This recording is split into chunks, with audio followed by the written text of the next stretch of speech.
آپ انمول ہیں، آپ جیسا کوئی نہیں ہے، نہ کسی کی شکل آپ جیسی ہے، نہ کسی نے آپ جیسی زندگی گزاری ہے۔ آپ نے انسانوں پہ خوبصورت تاثر چھوڑنا ہے۔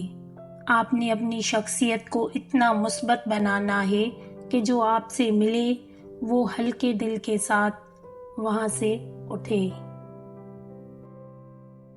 ہم کہتے ہیں کہ اللہ تو ہم سے 70 ماؤں سے زیادہ پیار کرتا ہے نا، تو وہ ہمیں آزمائش ہی کیوں دیتا ہے؟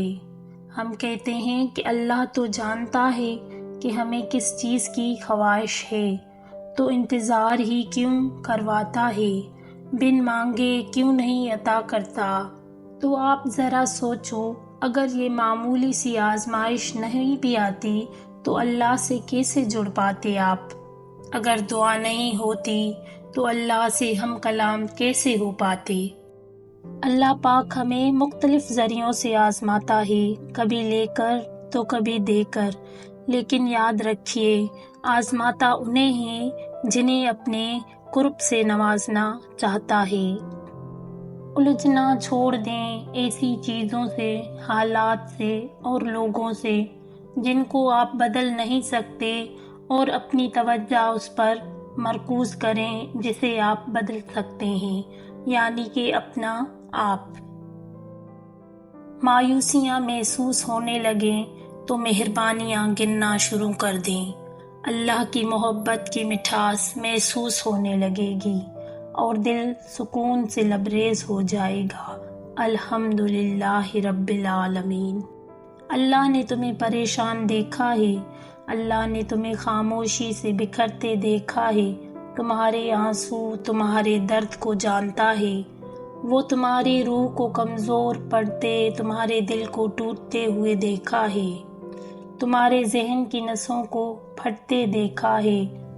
آج ہمت کرو وہ باتیں سن کر جو تمہیں تکلیف دے رہی ہیں، جلد سب کچھ ٹھیک ہوگا، تم صبر کرو، بس اللہ پہ بھروسہ رکھو۔ ہم سے زیادہ تو درویش پرندے ہیں، تھوڑا رزق اٹھایا اور زیادہ چھوڑ دیا۔ ہر انسان کی زندگی ایک جنگ ہے جو ناجائز خواہشات اور ضمیر کے درمیان جاری ہے۔ جیت اسی کی ہے جو خواہشات پر بازی لے جائے، ورنہ غلط خواہشات کی جیت انسان کی سب سے بڑی ہار ہے۔ کون کیا کرتا ہے، کیا کہتا ہے، کیا کھاتا ہے، کیا پیتا ہے، ان سب سے خود کو دور رکھو، اپنا جائزہ لو اور خود سے ملاقات کرو، خود کو اچھائی پر مائل کرو، اپنے اندر کی خالی جگہوں کو پر کرنا سیکھو، خود کو بھی کبھی محسوس کر لیا کرو، کچھ رونقیں اپنے آپ سے ہی ہوتی ہیں۔ خشک رویے رکھنے والا اس درخت کی مانند ہے جو پھولوں اور پھلوں سے محروم ہو، نہ بیٹھنے والے کو سایہ دے اور نہ نظر ڈالنے والے کو خوشی پہنچائے۔ نہ جانے کیوں زندگی کا وہ ایسا مقام تھا، ایسا لمحہ تھا کہ جیسے سب ختم ہو گیا، اور پھر میں ہمت ہار کر بیٹھ گئی۔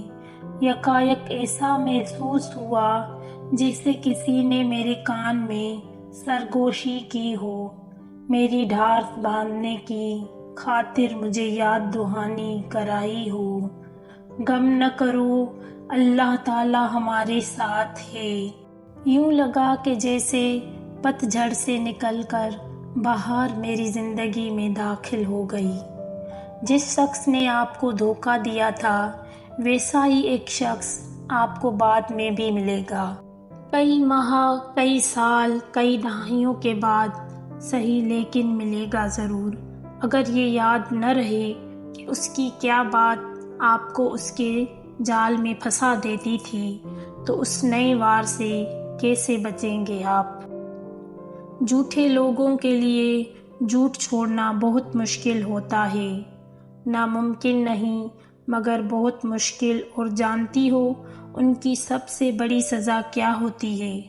جب وہ اپنی زندگی کا سب سے بڑا سچ بولنا چاہیں تو ساری دنیا ماننے سے انکار کر دے گی۔ دنیا کو راضی کرنے کی کوشش میں نہ لگو، دنیا نہ کسی سے خوش ہوئی نہ ہوگی۔ راضی کرنا ہے تو رب کو کرو جو ایک آنسو اور ایک سجدے سے مان جاتا ہے۔